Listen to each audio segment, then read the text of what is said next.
The event that changed everything did not happen at Treblinka.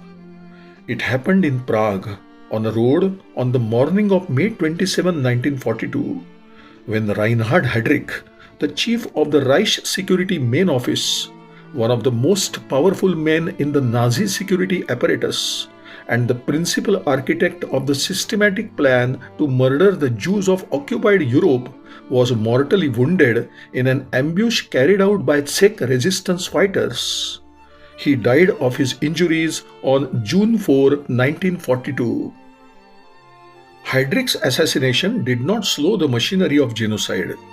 It accelerated it. The operation already underway to systematically exterminate the Jewish population of occupied Poland, an operation that would eventually bear his name as a grim memorial to its architect, was intensified in the months following his death, driven partly by the logic of its own momentum and partly by the determination of those who remained to complete what Heydrich had designed. Operation Reinhard, as it came to be known, was the most ambitious and murderous component of the final solution as applied to Polish Jewry. A coordinated program to transport, concentrate, and kill the millions of Jewish people living under the Nazi occupation in the general government, the administrative territory carved from occupied Poland. The plan required infrastructure. Shooting could kill thousands.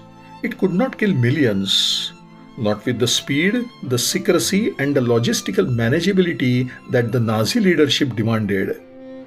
What was needed were dedicated killing facilities, camps built specifically for extermination, located in accessible but isolated areas, connected to the rail network that could deliver victims in continuous train loads, and staffed by personnel experienced in the administration of mass death.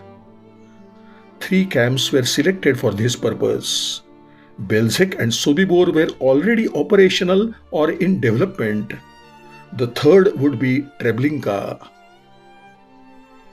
The decision to expand Treblinka into an extermination site was made by Odilo Globoknik, the SS and police leader of the Lublin district, whose authority over Operation Reinhard in the general government made him one of the most consequential figures in the Holocaust administrative history.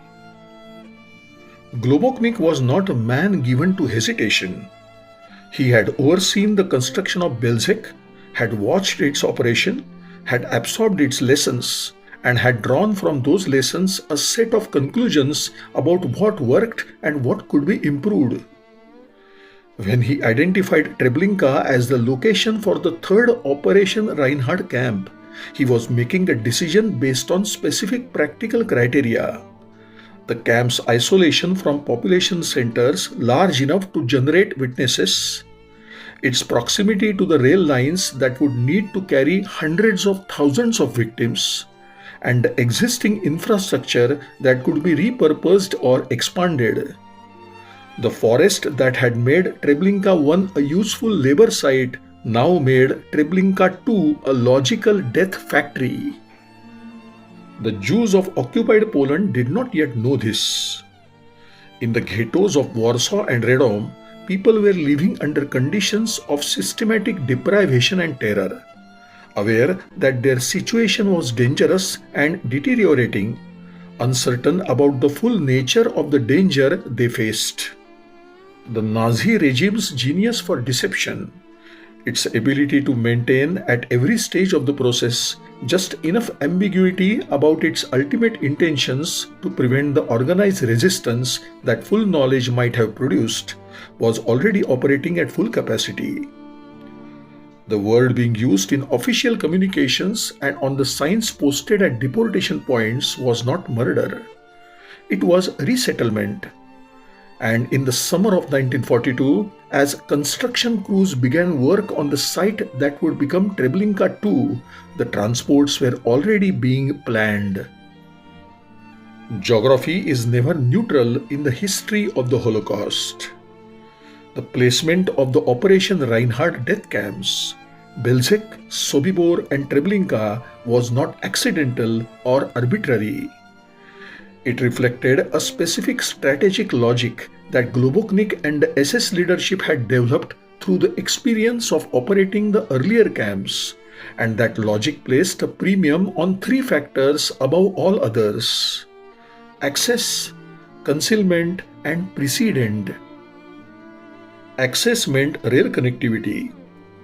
The murder of hundreds of thousands of people required the ability to transport them in large numbers over potentially significant distances, and the rail network of occupied Poland, already being used to move military supplies and forced laborers, was the obvious mechanism. Treblinka's location in the northeastern region of the general government placed it within reasonable rail distance of the Warsaw Ghetto, the largest concentration of Jewish people in the Nazi-occupied Europe, with a population that had been swollen by deportations from surrounding areas to over 400,000 people at its peak.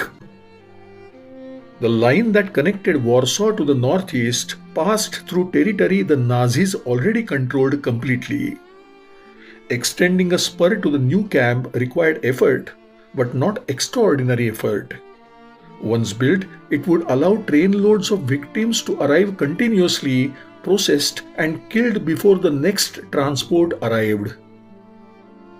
Concealment means distance from eyes that might report what they saw.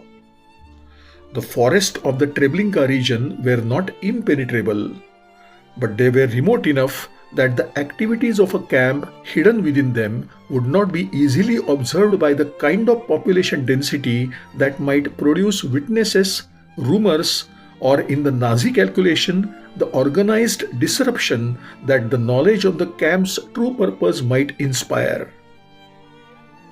The precedent of Belzec had demonstrated that a camp could operate in relative obscurity for months before its function became widely understood even by the populations most directly threatened by it.